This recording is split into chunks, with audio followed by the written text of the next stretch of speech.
What's up, Commanders fans? Welcome back to Commanders HQ, your home for everything Washington football, news, analysis, and the inside scoop you won't find anywhere else.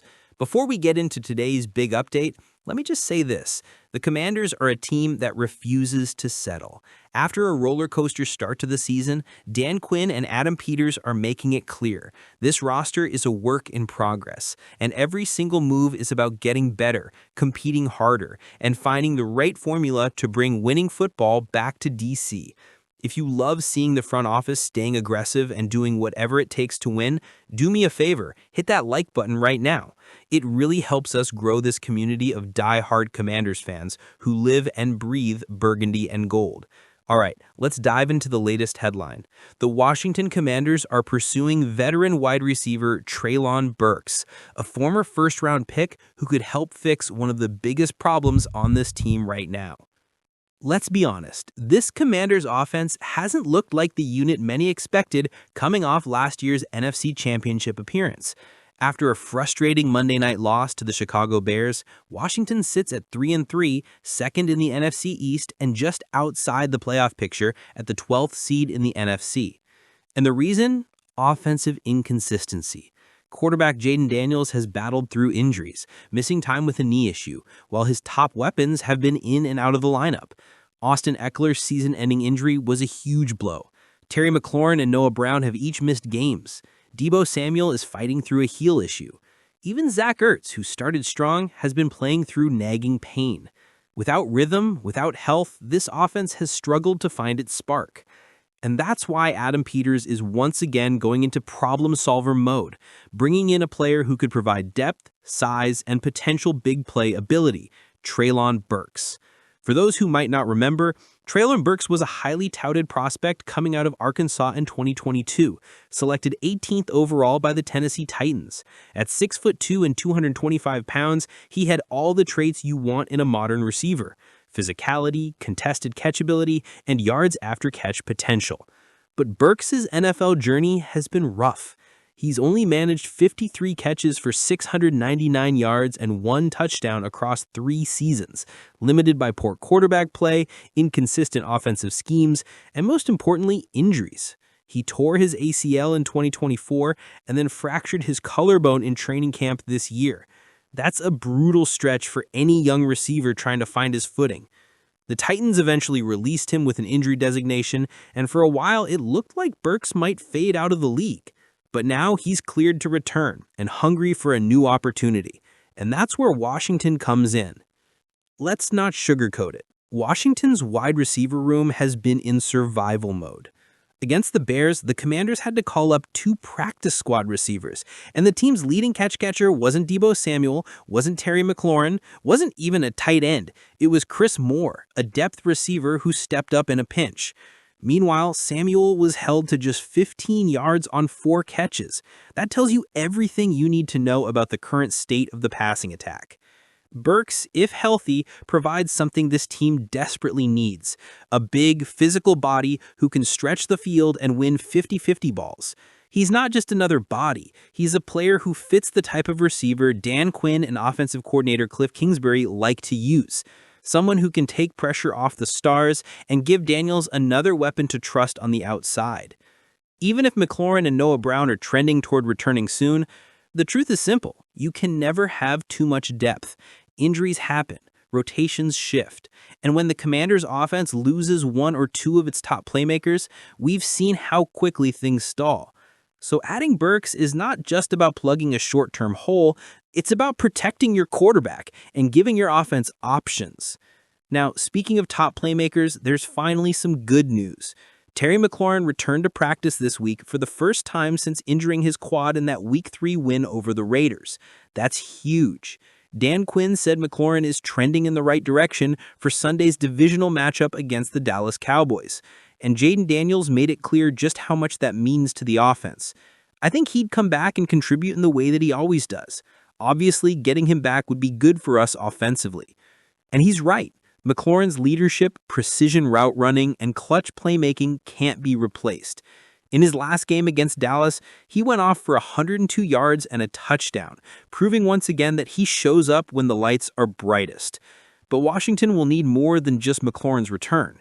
Noah Brown has officially been placed on injured reserve with a groin injury that didn't respond well to treatment. Deebo Samuel is clearly not at 100%. That leaves McLaurin, rookie Luke McCaffrey, and Chris Moore as the top available wideouts. And that's why adding Burks makes so much sense. Let's take a second to shout out one of the unsung heroes of this offense, Luke McCaffrey. The rookie out of Rice has quietly become one of Jaden Daniels' most reliable big play threats. He's averaging 22.4 yards per catch and already has 3 touchdowns, including what Daniels jokingly called 2 of the most wide-open touchdowns I've ever seen. It's been impressive watching McCaffrey grow into his role.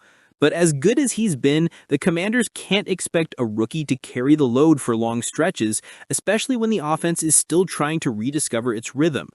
Adding Burks not only gives Daniels another veteran option, but it also takes pressure off both McCaffrey and McLaurin. It allows Kingsbury to be more creative, using Samuel in motion, McCaffrey in the slot, and Burks as a physical boundary threat. That's a much more balanced, flexible offense. If the Commanders finalize a deal with Treylon Burks, it won't just be about the name. It'll be about the message.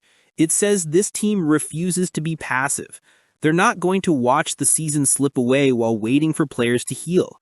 They're adjusting, adapting, and looking for any competitive edge they can get. Burks may not be a sure thing, but he's a low-risk, high-upside signing. If he finds even a fraction of the form that made him a first-round pick, Washington could have a sneaky midseason addition who helps stabilize the passing attack, especially as the schedule toughens with upcoming matchups against the Cowboys, Eagles, and 49ers. And for a team sitting at 500, 1 or 2 plays a game could be the difference between missing the playoffs or making another run at January football. After the Commanders' frustrating Monday Night Football loss to the Chicago Bears, head coach Dan Quinn didn't sugarcoat things. The team sits at 3-3, middle of the pack, with flashes of greatness followed by stretches of inconsistency. And when asked what's holding this group back, Quinn was brutally honest.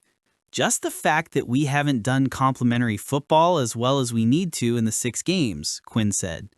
There's been times that we have, and it feels like winning, and then there's times when we don't.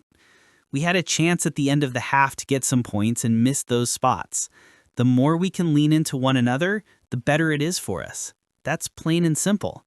And when we're at our best. That's the essence of it right there. Complementary football. It's not just about offense, defense, or special teams doing their job. It's about each phase feeding off the other. Last season, that was Washington's identity. The offense sustained drives, the defense punished opponents, and special teams made key plays to flip the field. It was balanced, it was connected, and it resulted in 11 wins and a playoff berth. This year, though, that balance hasn't been there. What complementary football really means and why it's missing. When Quinn talks about complementary football, he's talking about rhythm, that feeling when every unit of the team supports the other. Think about it.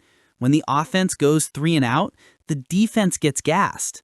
When the defense forces turnovers but the offense doesn't capitalize, momentum dies. When special teams misses field goals or botches returns, field position becomes a nightmare. It's a chain reaction, and lately that chain's been breaking too often.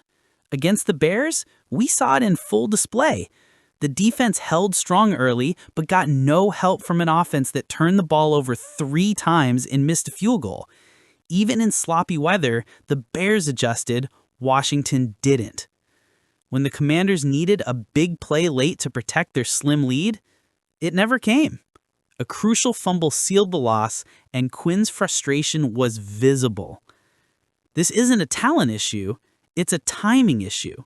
When one unit plays well, another struggles.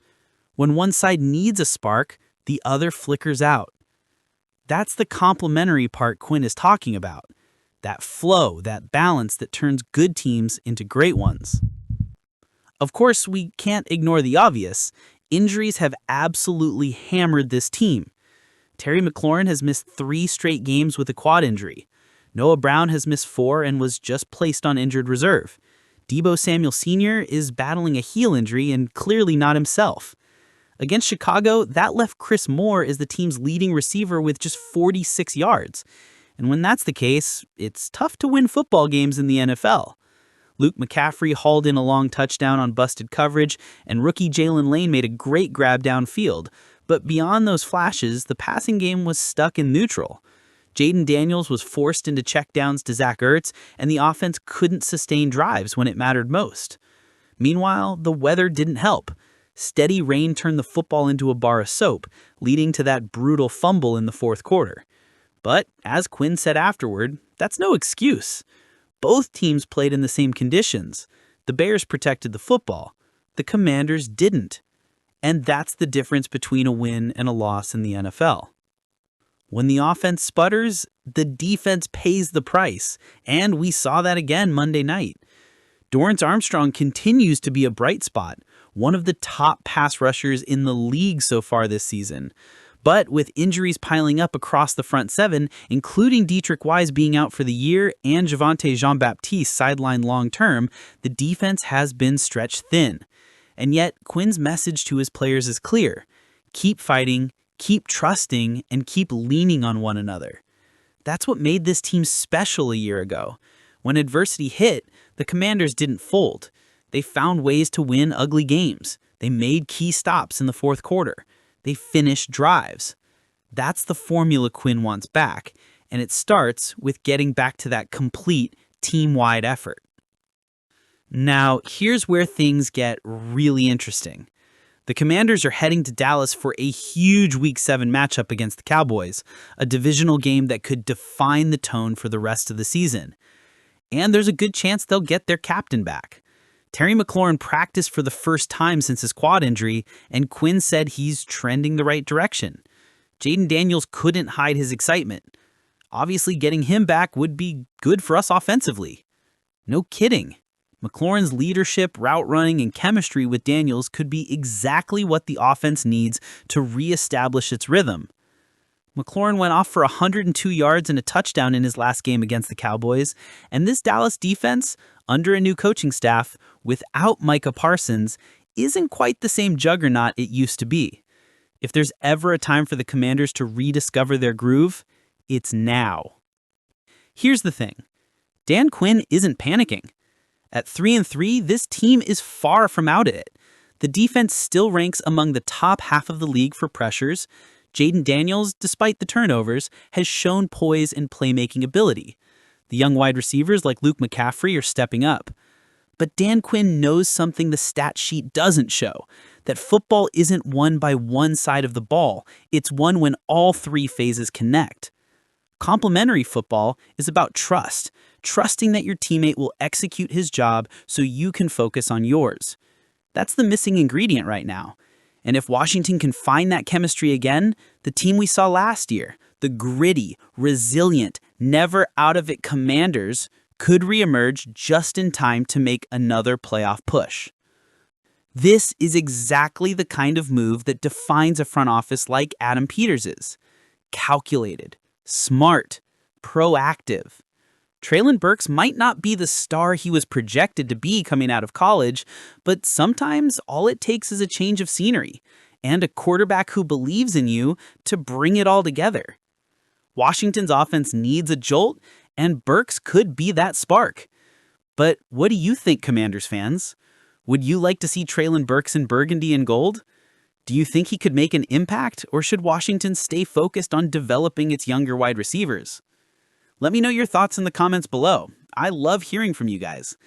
And before you go, don't forget to like this video, subscribe to the channel, and turn on notifications so you never miss a breaking story or insider update.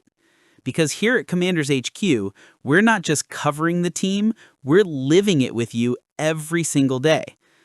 Until next time, stay passionate, stay loyal, and as always, hail to the Commanders.